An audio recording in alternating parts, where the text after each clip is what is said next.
Here's just coming to the end here, the heart forecast. This is a clip-on. It's on the Heart Foundation website. It's been sent to all GPs. The aim of this is to engage people a bit better so they get it. Because young people actually mostly will be at relatively low risk. Why? Because they're young. But they may be on a steep and nasty trajectory. This is a lifetime risk approach.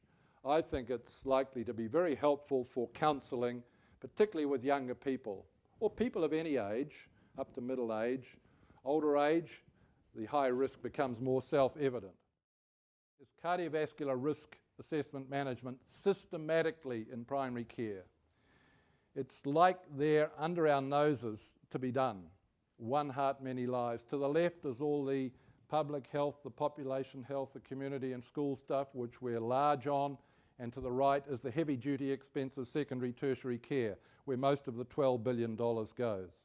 But right in the keystone position is this cardiovascular risk assessment management challenge. And the final projection is saying again, this is a keystone. It's between population health and clinical care. It's overlapping. And secondly, it can offer large benefits to many people in a relatively short time and reduction of inequalities. The two can go together, particularly with a one heart, many lives approach.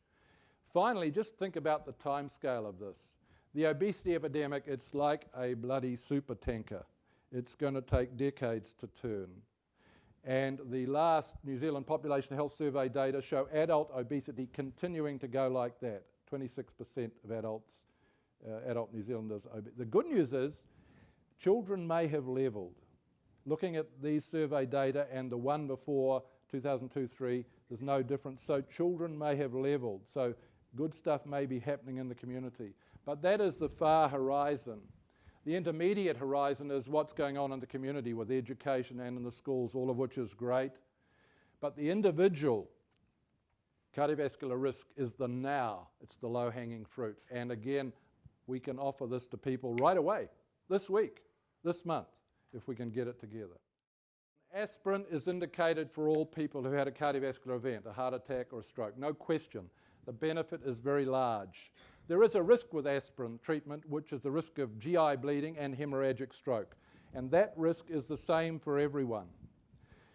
The most recent data, and there's several data sets, but most authoritatively, a meta-analysis in Lancet a couple of months ago, which was really helpful, showed that for primary prevention, that's people who don't have any disease, the risk of taking aspirin is about the same as the benefit.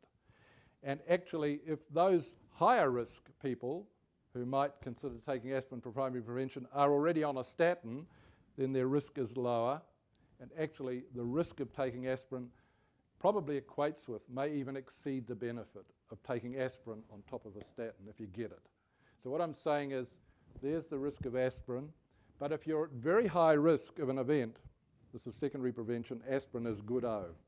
And the benefit is way above the risk. But as you come down to primary prevention, it's starting to balance up. We do not recommend aspirin for primary prevention. We will not put it in the drinking water. Okay.